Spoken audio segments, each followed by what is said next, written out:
This is a direct message to people from Southwest.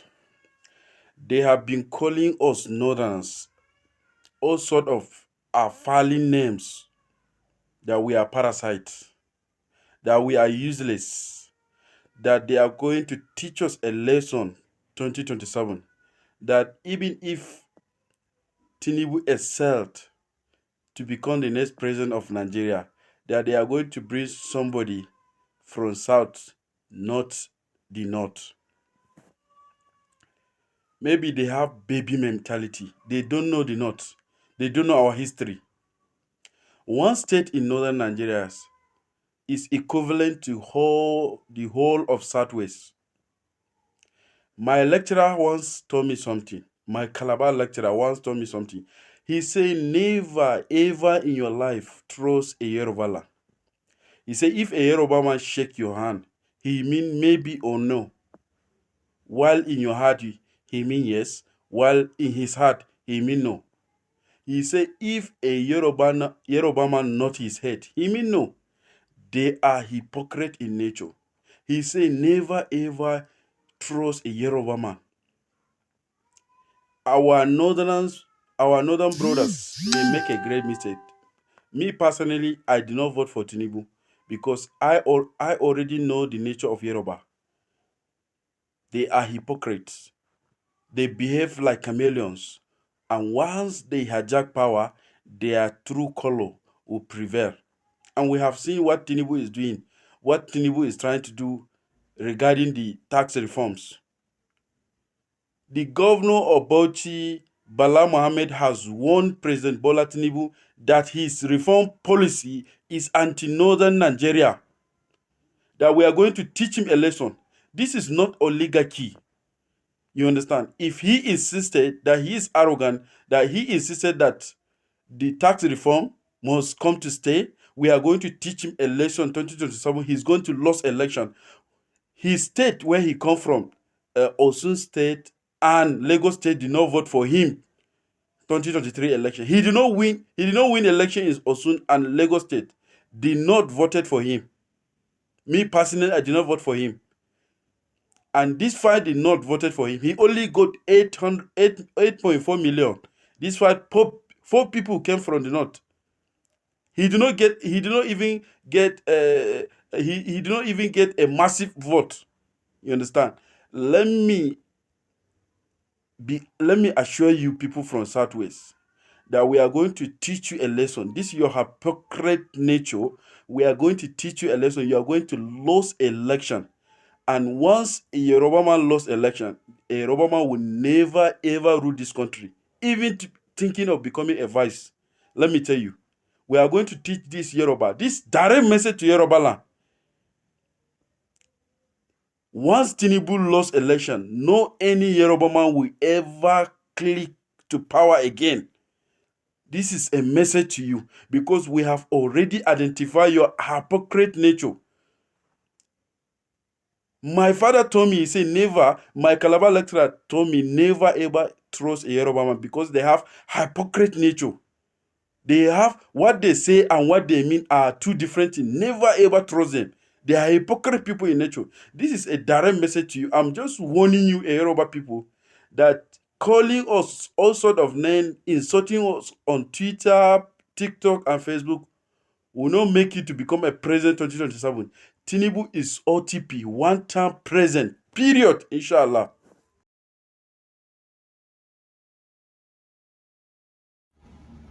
Ẹ kú dédé wòyí gbogbo ẹ̀yin bàbá mi àtẹ̀yin ìyá mi. Ẹ kú ọjọ́ méjì, ẹ kú ọjọ́ mẹ́ta. Àlàáfíà kọ́ mo bá yín bí. Àlàáfíà ni wọ́n máa bá yín. A kú ìpalẹ̀mọ́ ọdún ìní 30/12/2024. Ọ̀la ní ó jẹ́ ìparí ọdún tí ọdún yìí yóò kó gbálé. Bí ọdún tí ń kó gbálé ayé wa ò ní bọ́dún kó gbálé o. Lágbára Ọlọ́run a ó ṣe àṣeyọrí. Orílẹ̀-èdè wa náà tá à ń jà fún lójú méjèèjì. Ọlọ́run yóò gbélé wa lọ́wọ́. Ọba àwọn ọba tí ń bá ní ṣe yóò bá wa ṣe bẹ́ẹ̀ lágbára Olódùmarè. Òwe tí mo tún máa ń pa yẹn náà ni màá tún pa. Torí ẹnu ẹ̀yin bàbá wa àti ìyá wa náà láti gbọ́. bẹ́ẹ̀ ni pé ọ̀gẹ̀dẹ̀ ń bàjẹ́ ẹ̀ níṣe ló ń pọ́n ọ̀gẹ̀dẹ̀ ń bàjẹ́ ọ̀gẹ̀dẹ̀ Yorùbá ń bàjẹ́ àníṣe ló ń pọ́n. Mo rọ̀ wá ẹ má jẹ́ kí ọmọ yẹ wa ó ti hùhù wọjà kán máa sọ fún wa pé àṣẹ ò bọ́ ọmọ yẹ mọ́ ọmọ yẹ ti rìn ìhòhò wọjà ẹ má jẹ́ kí ti ìlọ Yorùbá ó débẹ̀ làwa fi ń pariwo lójoojúmọ́ wípé ọ̀gẹ̀dẹ̀ ń bàjẹ́ àwọn kan lára àwa Yorùbá wọn ní pípọ́n ló ń pọ́n bẹ́ẹ̀ làwọn àgbààgbà ilẹ̀ Yorùbá kan náà sọ pé pípọ́n ló ń pọ́n àwọn ọba wa àwọn ìjòyè ní àwọn alálá àwọn tó dipò òṣèlú mú. The majority of you know the right thing to do but you refuse. Mo kí yín lórúkọ bàbá Professor Banji Akíntóyè àrólé Awólọ́wọ̀ mo fi orúkọ bàbá yẹn kí gbogbo àwọn àgbààgbà ilẹ̀ Yorùbá àtàwọn tó ṣeré àtàwọn tó kù díẹ̀ káàtó àtàwọn tí ò ṣeré àwọn tó jẹ́ pé ìdúró títí wọn bówó àwọn tí gòkè báfara ó bá lè dá kó dá ní ìlú tán lù àtàwọn tó jẹ́ pé àwọn tí gòkè àwọn dẹ̀ ti pọnmi tán bómi ó bá lè rú kórú mo kí yín náà ṣùgbọ́n bó ti wù kẹ́ ṣe tó ọmọ Yorùbá náà nìyí. Mo forúkọ Mẹ́jàsọ́lá bàbá àwọn ìyá wa kẹ́jẹ́ máa ń pè lọ́dọ̀ wa nìyẹn màá máa sọ fún wọn pé Májàsọ́lá ni Májàsọ́lá olóyè sí sẹ́dí ọmọdé yẹmọ Ìgbòho ṣá kàkà kí Olódùmarè àníyè káyé ọmọjọmọ lọ mo forúkọ wọn náà kí yín káàkiri gbogbo ilẹ̀ àgbáyé l'Amẹ́ríkà ní Canada ní London ni àtẹ̀yìn tẹ́ ẹ jẹ́ sàwáwù bíi ti wọn tẹ́ ẹ jù wọ́n lọ díẹ̀ that you supposed to stand up and fight for your race tó jẹ́ pé ìgbàgbọ́ yín wọ́n Nàìjíríà ni mo kí yín náà gbogbo ń tẹ̀ ń wá nínú wọ́n Nàìjíríà mo mọ̀ pé ẹ ti gbọ́ ọ̀pọ̀lọpọ̀ yín ti gbọ́ àwọn tó ní Nàìjíríà ti sọ̀rọ̀ àwọn tó ní Nàìjíríà wọ́n ti sọ̀rọ̀ gbogbo làlà kókó fẹ̀fẹ̀ yín a ò ní gbà a ò ní gbọ́ à ń bá ṣe ń fà yín létí lẹ́ ń gbé tí ọ̀nà ọwọ́ wa bá ṣe ń sin yín nígbẹ́rẹ́ ìpàkọ́ lẹ́ ń pa ìgbẹ́rẹ́ ọ̀hún rẹ́pẹ́ rárá sẹ́yìn àní Nàìjíríà náà ní Nàìjíríà tẹ́ ẹ mọ̀ pé kì í ṣẹ̀yìn lónìí Nàìjíríà tó jẹ́ wípé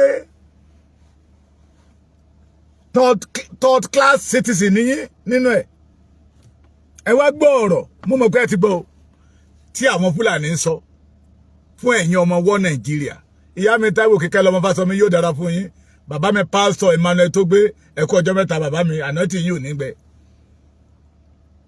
ẹ̀yin ọ̀bàyéjẹ́ ọmọ Yorùbá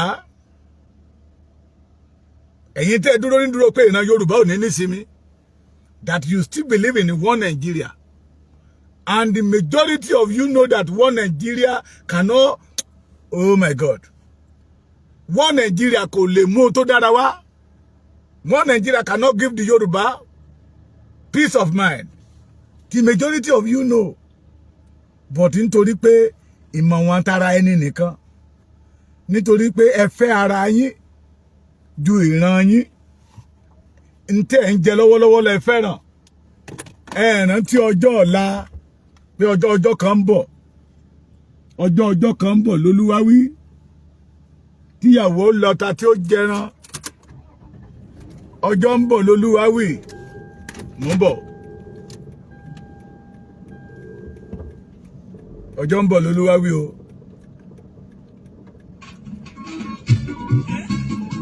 ìwọ dákẹ́ bẹ̀ mo fẹ́ rí páàkì dáadáa níbi tí mo wà ní ẹni ìṣòro ẹ̀kọ́ mi ni.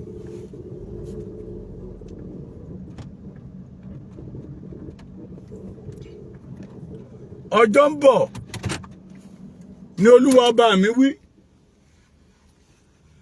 tí àtúnṣe ò ní ṣe mọ́ gbogbo wa máa blame ara wa kó má bàa dé bẹ́ẹ̀ kọ́mọ yẹ wa má bàa tí wòwò wọ́jà à ń sọ látijọ́ ìpé Nigeria did not belong to the Yoruba race. Nigeria is not our place. God has already given us a golden land.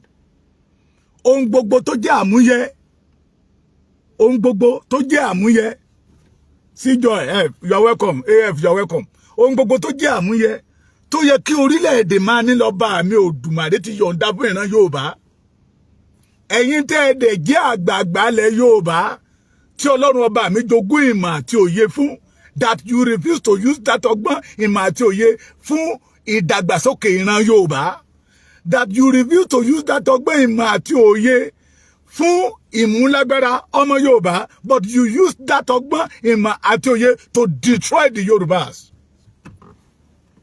Lọ́ba níjòyè àtẹ̀yìn wọ́n Nàìjíríà gbogbo presidency Yorùbá ló kàn tẹ́ ń pariwo àwọn ọmọ Fúlàní ti sọ wípé tí Tinubu kí bàbá wa Tinubu gan kó má rọ kàn sí 2027. Well, after that 27, the Yoruba will never become a president in Nigeria again.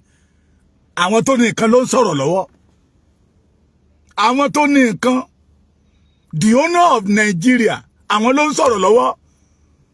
Cross blogger, you are welcome. Tẹ́ bá ti gbé ẹ̀ṣọ̀wọ́ kúdúrú sí bàbá Èkìtì. Owó dátà ni o. Bọ́lájí Sàlámì yóò dára fún yín ojú òní tì yín. Ọ̀túnba Ayọ̀, Akínrọ́lábù yóò dára fún yín. Àwọn tó ní Nàìjíríà ti láhùn. Kí ni Tinubu ṣe tó ti yọrí going to 2 years? They say that they will not allow you to do it and they still stand on it. Ara wo ni Tinubu ti dá tí Buhari ò dá nígbà tó wà ńbẹ̀. Gbogbo àwọn tó ní Nàìjíríà lónìí tán dárúkọ tán jáde. Ìgbà tí Buhari ń pọmọ Yorùbá bí ẹni pẹran. They did not condemn the Buharis. It is because the Nigeria belong to them. They see Yoruba as a threat. But àwọn bàbá wa akúmọ̀mọ̀jú dídì. Àwọn bàbá wa oníjẹkújẹ. The idea, the knowledge, the understanding that God gives to them that they're supposed to use to develop the Yoruba race. To develop the Yoruba race. They are using to develop Nigeria. Àwọn tó ní Nigeria ti sọ pé à ń sọ fún yín pé the Nigeria did not belong to us.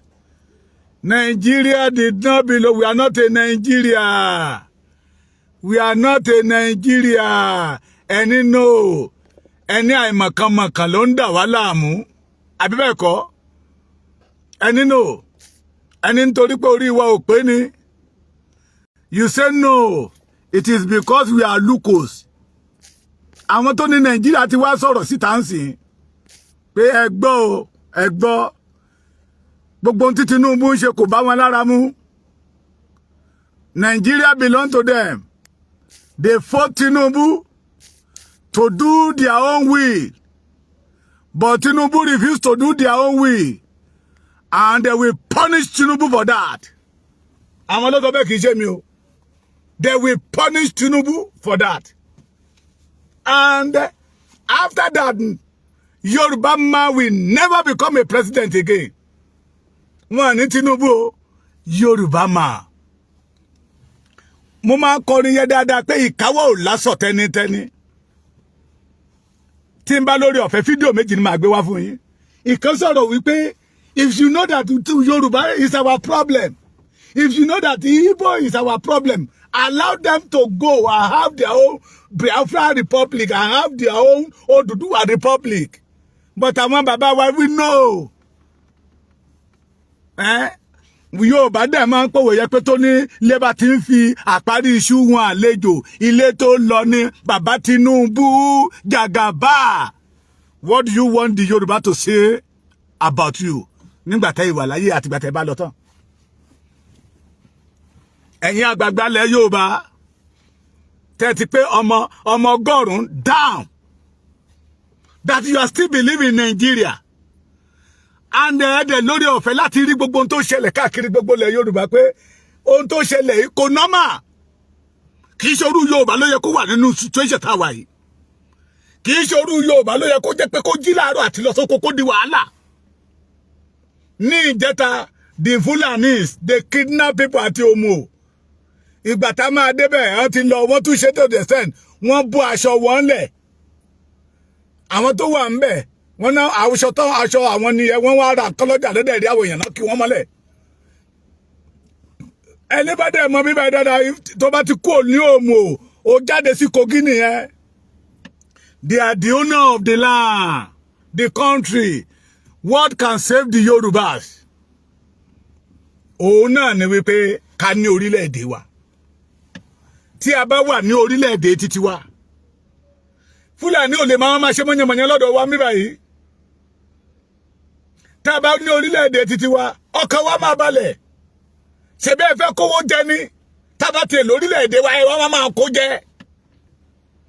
Èwo ni kí Fúlàní máa kó ọrọ̀ ajé wa kó máa kó lọ sọ́dọ̀ wọn lọ́hùn kó tó máa halẹ̀ mọ́ wa. Ìyẹn ni ṣé gómìnà Bọ́bá Ushi ni àbí ó ní Tinubu is joking for the tax reform.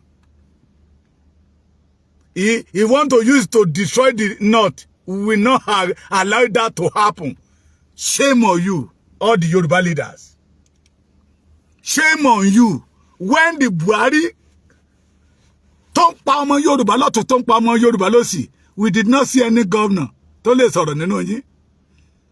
Torí wípé ẹ̀yin gan mọ̀ wípé the Yoruba, we are not the owner of Nigeria. Àwọn tó ní Nigeria nìyẹn. Bọ́lá Ahmed ń sọ̀rọ̀ lọ́wọ́, gómìnà kan sọ wípé kó shut up, pé no, you can't do it. Ó gbé state police lọ́bẹ̀, wọ́n ní láyé kò ní happen, pé kò lè wọ́ọ̀kì. Kí ni tí Tinubu ti ṣe tó support? It is because they are the owner. Anything that did not favor them, they will never support it. Ìyá mi, ẹkún ìrìn màámi, ọmọ máa ṣe fẹ́yìn náà jẹ láṣẹ Olódùmarè. A ṣe fún yín jẹ, ẹ̀yin yín ojú ayé yín ò ní bàjẹ́. Bàbá mi Mo Joseph, Joshua, F.O. Moses, ẹ ṣé. A young man. Mama me kan pè mí lẹ́ni bàbá Èkìtì ẹjọ́ rárá sọ̀rọ̀ àwọn ìjọba tó mú ìyẹn o. Nothing will happen to this one. Ẹ kúkú wá pa gbogbo ilẹ̀ Yorùbá. Bó jẹ́ bọ́ǹbù ni, ẹ bọ́ǹbù ilẹ̀ Yorùbá, yes. Before kẹ́ tó bọ́ǹbù ẹ hand over lọ́wọ́ àwọn Yorùbá, lọ́wọ́ àwọn Fúlàní. It will be on record.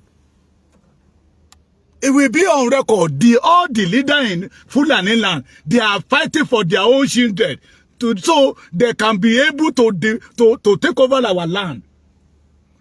Ẹ̀yin dẹ̀ tó support wọn. Òjó Olúwaṣọlá Ebenezer brother mi. Yóò dára fún yín.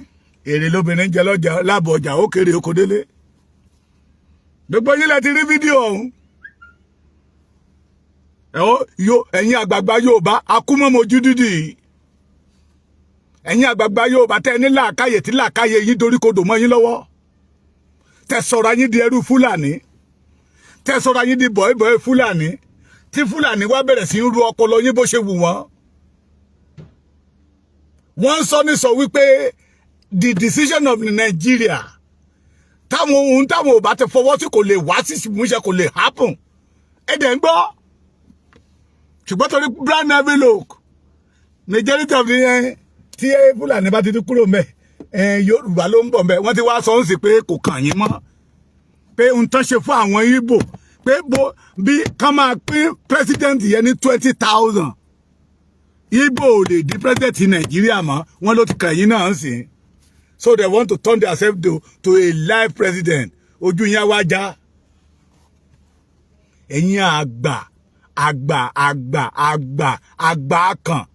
garawa. Tẹ́ ń dojú ti Yorùbá. Tí kìí dẹ́ ṣe pé kíní yóò sí lọ́pọlọ yín, ó wà lọ́pọlọ yín. Ẹni memory tó dáa. Ẹ mọ̀ pé káàkiri gbogbo ilẹ̀ Yorùbá, Ọlọ́run jogún nǹkan tó dáa lọ́pọlọ ní ìmọ̀ ní òye ní ilẹ̀ tó dára ní. Ṣùgbọ́n lójijì lẹ sọra yín dẹrú Fúlàní. It is because you want to become a president. You want to become a Senate president. I want to become a rep. I want to become a senator. Àwọn tó ní ti sọ pé kò sí tó jọ mọ́ máa sí. Ó pè wá lórúkọ tó kúrò procade. We are chameleon. Ẹ̀yin lẹ dẹ̀ fà á. Ẹ̀yin tẹ́ ẹ mọ òtítọ́. Tẹ́ ẹ jẹ́ kó òtítọ́ sọ yín di òmìnira. Or let me say that you know the truth. You did not allow the truth to let the Yoruba have their own freedom. Ẹ mọ òtítọ́ yẹ. Ṣùgbọ́n nítorí pé àríjẹnímọ̀ dàrú náà lẹ́yìn náà. Wọ́n ní a máa sọ̀rọ̀ sí yín àní. Ṣùgbọ́n tá a bá dákẹ́ ẹ̀ bá nǹkan tó dáa jẹ́ mọ́ ìran Yorùbá lọ́wọ́. Oko ẹrú la wà. Ìran Yorùbá ti ń lọ sí oko ìparun. Kẹ́ẹ̀tó handover wa lé àwọn tí ó pa wá run. À á pariwo yín síta. Pé nígbà tẹ́yìn ń ṣe ọ̀dọ́. Àwọn bàbá ìgbàanì. They use everything to protect you. They use everything to guide you. They use everything to feed you. So you can be able to become a somebody in this life.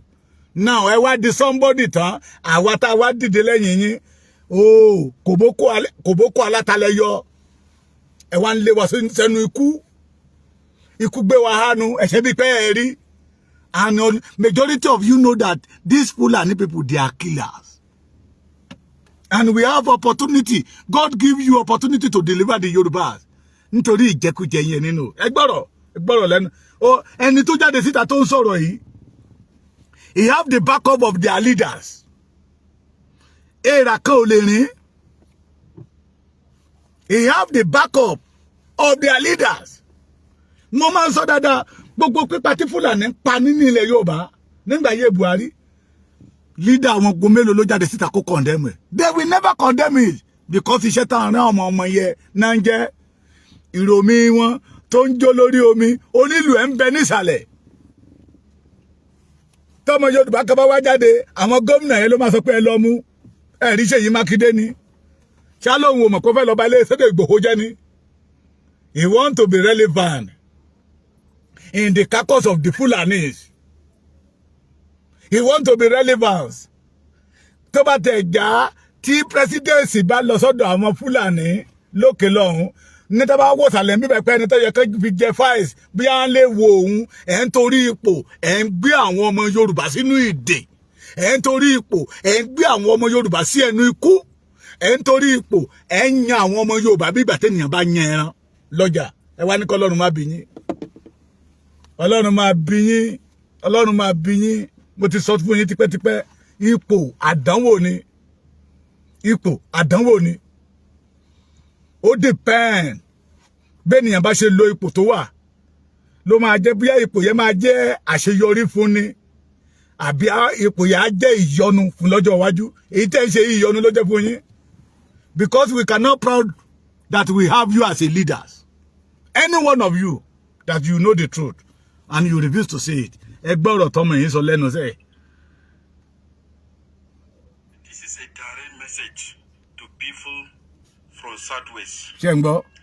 They have been calling us Northerners all sort of fouling names, that we are parasites, that we are useless, that they are going to teach us a lesson 2027, that even if Tinubu excelled to become the next president of Nigeria, that they are going to bring somebody from South, not the North. Maybe they have baby mentality. They don't know the North. They don't know our history. One state in northern Nigeria is equivalent to the whole of Southwest. My lecturer once told me something. My Calabar lecturer once told me something. He said, never ever in your life trust a Yoruba land. He said, if a Yoruba man shake your hand, he mean maybe or no. While in your heart, he mean yes. While in his heart, he mean no. Said, if a Yoruba man nod his head, he mean no. They are hypocrite in nature. He said, never ever trust a Yoruba man.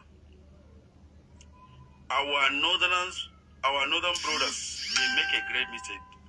Me personally, I do not vote for Tinubu because I always láti gbọ́ program yẹn láti gbọ́. They behave like chameleons. ṣé ń gbọ́. And once they hijack power, their true color prevail. And we have seen what Tinubu is doing, what Tinubu is trying to do. Ìgbà tí Buhari ń pa ọmọ Yorùbá wọn jáde síta o. Tẹ́ bá wo backup ẹ̀ rí governor Borno, ṣé Borno ni àbí Bauchi was at the back. But tó bá jẹ́ àwọn títí wa ni àwọn gẹ́gẹ́ ló máa sọ pọ́lọ́pàá lọ mú. Ẹni tó sọ̀rọ̀ kò sí kankan tó máa jẹ jáde. Ẹ gbọ́ bó ṣe ń sọ̀rọ̀ sí Yorùbá ni. If you are a chameleon, we agree. Allow us to go. We don't want Nigeria anymore. Kì í dẹ̀ ń ṣẹjọ́ wọn. Kì í ṣẹjọ́ wọn o. Kì í ṣẹjọ́ ìgbìrà tó jẹun tán níbi tó jẹun tó forún lé o, tó ń falálá o. Ẹni tó fẹ́ gùsí tó fi san nọ́mọ̀ ni o. Tó ro àmàlà tó gbóná fẹ́lẹ́fẹ́lẹ́ tó gbé fún. Òun ló fà o. Kì í ṣẹjọ́ eléyìí. Ẹjọ́ àwọn olórí wa ni. Whatever insult that Fulani pass to us, kì í ṣẹjọ́ wọn. Ẹjọ́ àwọn tó jẹ́ leader wa ni. Àwọn akúmọ̀ mojú dídì. Àwọn ìkà àgbà. Ohun tó yẹ kán rán wọn rán. Ohun tó yẹ kán rán wọn rán. When the Gumi parade himself as a nobody can untouched man during the Buhari regime, Gumi ò ṣe eré bó ṣe wù. Gumi was the agbódegbà intermediary between Boko Haram and the government. Òun ló máa gbowó lọ́wọ́ gọ́ọ̀mẹ̀ntì tó máa lọ kó fún àwọn Boko Haram. Àwọn eléyìí ò sọ̀rọ̀ ń gbà yẹn lọ because bó ṣe ń pa ìran Yorùbá ó tẹ́ wọn lọ́rùn. Ẹgbọ́n tó sọ ni ó ní state kan ní nọ́ọ̀tì ó kó gbogbo ilẹ̀ Yorùbá já ó ju gbogbo ilẹ̀ Yorùbá lọ kí lẹ́yìn àgbà ilẹ̀ Yorùbá ń dúró dè gbogbo ẹ̀ náà àwa nígbàgbọ́ pé ẹ rí gbogbo eléyìí all this insult you see it gbogbo insult táwọn eléyìí ń pàṣẹ sí wa yìí you see it ṣùgbọ́n ohun tẹ́ máa jẹ òjẹ́ kẹ́ ẹ gbọ́n ẹ torí pé fẹ́ jẹ màálù ẹ ti ń pe màálù ní bọ̀dá ẹ̀yin náà ti torí oúnjẹ ti sọjọ́ ìbí yín nù ẹ ti torí oúnjẹ ẹ ti sọ tó dára dànù ọ̀dádádẹ̀ níyín ń tẹ̀ ń dálẹ̀ ọrùn ọmọ Yorùbá lẹ̀ ń dá sí torí pé bí ọjọ́ ọ̀la Yorùbá ṣe máa rí kò kàn yín ẹ̀yin oníwọ̀n Nàìjíríà that is say that Nàìjíríà yìí orílẹ̀-èdè wa ni it belong to us it belong to every one of us òun lẹ ti ń gbọ́ lẹ́nu àwọn tó ní lẹ ti ń gbọ́ lẹ́nu àwọn tó jẹ́ pé àwọn làwọn ní Nàìjíríà tàdé ń sọ fún yín láti jẹ́ pé Nigeria did not belong to us. Ìyá mi Adéjọkẹ́ Adédàpọ̀ ẹ má wọ́rí kò sí ní tó máa ṣẹlẹ̀ ẹ má wọ́rí wọ́n á lè pa gbogbo wa tán ìkà ni wọ́n ìkà èyí tó yẹ káwọn gómìnà wa kán mú gbọ́ wọn ní mú gbọ́ to defend the Yoruba race to secure the Yoruba land. I don't know why you call yourself a leader in Yoruba land. You call yourself a senator in Yoruba land. You call yourself a rep in Yoruba land. You call yourself a Kábíyèsí in Yoruba land. Elders in Yoruba land. Ambassador, minister, commissioner in Yoruba land. And you go against the freedom of Yoruba land. You are a bastard. Ẹ̀yin kàbúrúkú yìí. Ẹ ti mọ̀ pé wọ́n lè rí ọmọ títí yín jí gbé pé ọmọ mẹ̀kúnnù náà máa jí gbé ẹni tí ò ní mo lọ bì kan lánàá àgbàlagbà ní bó ṣe ń fìdí ajá ló ń fìdí ara ẹ̀ mo ní sàwọn oúnjẹ ajá lẹ́ ń jẹ yìí ó ní bàbá ó ní kò lè ṣe mí nìkan kó tipẹ́ tí mo ti ń jẹ mo wá káwọ́ mọ́ rí pé God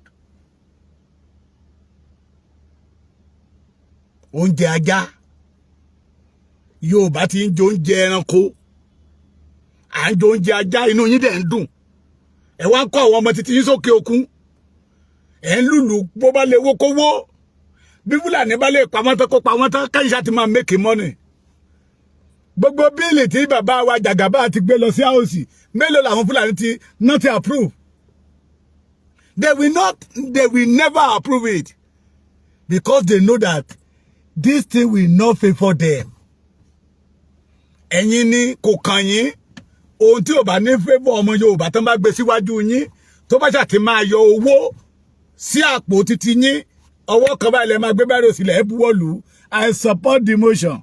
I support that bill that Alhaji Gurabala Gamala.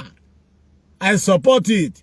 Àwọn senator wa, àwọn rep wa lẹ kọ́kọ́ máa rí ọwọ́ wọn lókè. It is because of money. Àwọn eléyìí bẹ́ẹ̀ bribe wọn. Anything they know that they will never support their people. They will never. Wọ́n sọ fún yín pé they will teach the Yoruba how to play politics. Ọ̀dọ̀ wa lòṣèlú ti bẹ̀rẹ̀. Àwọn kábíyèsí wa kì í ṣe àwọn kábíyèsí tì sí o. Àwọn kábíyèsí ìgbàanì tó tẹ̀lé ilẹ̀ Yorùbá dó. Tẹ́ bá gbọ́ ìlú kan ní ilẹ̀ Yorùbá, wọ́n á ná ọmọ búre láàárẹ̀ ìkan ògbẹ́dọ̀ jù kan. Àwọn ọlọ́rọ̀ ọmọ ọlálọ́mí. Ọ̀dọ̀ wa ni ló ti bẹ̀rẹ̀. What we call democracy today. That is why Baba Fela sọ pé animal won't dash me, woman right. It belong to us. Now, wọ́n wá ń teach yín náà pé they will teach the Yoruba how to play politics. Ojú òde tí ẹ̀yin àgbààgbà wa. Ojú òde tí yín ṣó dìgbà tó bá ti gbogbo Yorùbá sí oko ìpanu. Tẹ́ ẹ̀wẹ̀ yín tẹ́ ẹ̀rẹ́ nìkan kan mọ́. Ṣó dìgbà tí Fúlàní bá mú èèyàn wá láti Kano wá jẹ gómìnà Lagos State. Ṣó dìgbà tó bá mú èèyàn wá láti Sokoto wá jẹ gómìnà Ọ̀yọ́ State. Kẹ́ tó mọ̀ pé ìgbẹ́ burúkú lẹ́yìn yà sí ilẹ̀ Yorùbá lọ́wọ́. Ní kẹ́ jáde síta. But we need your support. Give the Yoruba support. The Yoruba youth. We are ready to fight for our freedom. We are ready to reject the Fulanis. Bí àwọn ṣe ń support àwọn títí wọn tó jẹ́ pé ohun táwọn ọmọ wọn bá ṣe. Ṣé rò pé nígbà tí Gumi tí Buhari wà lórí oyè tí Gumi rìn káàkiri, Gumi move with 4 policemen. Tó tún gbé mọ́tò fún àwọn yẹn ló máa wà wájú wá tún wà ní jíìpù lẹ́yìn. Where is Abba Kyari, the notorious 419 policeman, Yahoo policeman? Ó rìn ó yan falala ní ilẹ̀ Sokoto ní ilẹ̀ Kaduna. But tó bá jẹ́ Yorùbá ń bíbá ẹni, àwọn gómìnà wa ti máa mú aláìgbọràn ní tọ́ọ̀gì ni. Torí owó tẹ́ fẹ́ gbà. Wọ́n ti sọ fún yín sí pé kẹ́ má retí president mọ́. Presidency yẹ pé ẹ gbàgbé ẹ̀ pé game tán play. The game tán play fún àwọn Igbo tí Igbo fi rí presidency mọ́ na wọ́n máa play fẹ́yìn náà. Kí ló dé tójú yín ò ṣí nínú Nàìjíríà? If you say that you are represent the Yoruba race, 99.1% of Yoruba say that we are tired of Nigeria. We don't want Nigeria again. Ṣùgbọ́n nítorí pé wọ́n ti fowó ẹ̀ tà sí owó yẹn ló wá ranjú mọ́ ẹ̀yin lọ́wọ́. Wọ́n ní bí èyí ti rí Ọlọ́run rí bẹ́ẹ̀ òun ló mú babaláwo dín fún ojoojúmọ́ ẹ wá gbọ́n tẹ́lẹ̀ ìwà sọ. Kẹ́ ẹ lè mọ̀ pé ẹ̀yin àgbààgbà ilẹ̀ Yorùbá ẹ máa fẹ́ kó ìran Yorùbá sínú ìparun ni. Àtàwọn ọba tí lọ ń kí Buhari. Tell Buhari, thank you for killing the Yoruba race. Under the umbrella of Baba Bola Ahmed Tinubu, over 15,000 Yorubas not pa. Ìtọ́ríkà nìyẹn o. The Boko Haram. Ìbọn tó wà lọ́wọ́ wọn imported ìbọn ni. Àwọn tó mọ̀ nípa wọn ní AK-47 ẹyọ kan ó lé ní 1 million naira. Ta ló ń kó fún wọn? Ẹ wá gbọ́n tí ẹni lè sọ. Ẹ̀yin tẹ̀sí sọ pé Nigeria belong to us. Nigeria wẹ̀ àjọ ní Nigeria ẹni ẹ máa tara yín jẹ 20,000 tán fún yín 200,000 tán. Ngbàtẹ́ gbogbo àjọ pàdé báyìí náà. Ngbàtẹ́ bá ti náwó yín tán. Mo ṣe sọ fún kan lánàá mo ní ibi tẹ́ bá Yorùbá délé léyìí. Ohun tó yẹ ká jọ gba Yorùbá. You call yourself a Yorubas. And you go against the freedom of Yorubas. You don't know that you are a bastard. Ẹ̀gbọ́n tẹ́lẹ̀ sọ. I don't mean to be rude. I don't want to be rude to anybody, and I don't want to disrespect anybody, and I don't want to insult anybody. What I'm saying is that is the real truth. The real truth, the real problem of Nigeria, are Northerners. Ọmọ Hausa ni o. Fulani. Ọmọ Fulani ni o. Hausa are the problem of Nigeria. They don't want our Nigerian progress. Ṣé ń gbọ́? If they are not the one in power, then nobody can do it. It's only them that they can do it. Ṣé ń gbọ́? If you say you deprive Igbo people from having what is supposed to be theirs. Allow them to go for their Biafra. If you say Yoruba people are not competent, they cannot rule Nigeria, allow them to go. Then we, the Northerners, should just stay. Egbo, ṣé Yoruba ni ó wà competent? Ẹ̀yin àgbà Yorùbá náà lẹ sọ pé ẹrú kan ní mú ní bùgbà ẹrú. Ẹgbọ́n tó sọ. Síbẹ̀síbẹ̀ ojú àwọn tó jẹ́ olórí Yorùbá bójú wọn ṣe ràn mọ́ Nàìjíríà rèé. Ohun tí Nàìjíríà dẹ̀ fi ń ṣoge, tán fi ń ṣagbára, it belong to them. They are the owner. These people that they did not contribute to anything. Àwọn ló wá ń jẹ gàba lé wọn lórí. Inú wọn dẹ̀ ń dùn sí. Wọ́n ti ní ká máa retí president mọ́ o. Mi mọ̀ wọ́n ní àwọn òmè fídíò kan náà tó wà níbẹ̀ pé òun òmèye billions of naira bíyà billions of dollars ní tí bàbá wa Tinubu máa ná pé kó gbàgbé second time. It's not a shame. Torí pé ẹ̀yin bàbá wa já ẹ̀yà akúmọ̀ mojú dídì. Ẹ mọ̀ ohun tó yẹ kẹ́ ẹ ṣe ṣùgbọ́n torí pé ọ̀rẹ́ ti fọ́ yín lójú. Ẹ̀yin ọmọ Yorùbá ẹ ṣáàjà máa gbáradì. A máa bọ́ nínú ìgbèkùn àwọn olórí ilẹ̀ Yorùbá. A máa bọ́ nínú ìgbèkùn àwọn Fúlàní. A máa bọ́ nínú ìgbèkùn Nàìjíríà. A máa bọ́ nínú ìgbèkùn ọmọ Ìgbò. A máa bọ́. A máa bọ́. Orúkọ ìbáwù kan pè wá. Let us be focused. We are the owner of the land. Ìran àwọn bàbá wa ò bá wọn jà lórí ilẹ̀ títí wọn. So wọn ò lè bá wa jà lórí ilẹ̀ títí wa kó succeed. No. No. Let us be prepared that one day we the Yoruba will need our freedom and we must fight for it. Ẹ máa gbọ́ o. Òmìnira yìí wá lọ́fẹ̀ẹ́ o. Ẹ̀yin ìyá wa, ẹ̀yin bàbá wa, ẹ̀yin ẹ̀gbọ́n wa, ẹ̀yin àbúrò wa, ẹ̀yin ọ̀dọ́, let every one of us prepare for it. Torí níbi tí àwọn yìí ń kó wa lọ, kì í ṣoko ẹrú o, oko ìparun ni. Ìran Yorùbá ò ní parun. God bless you.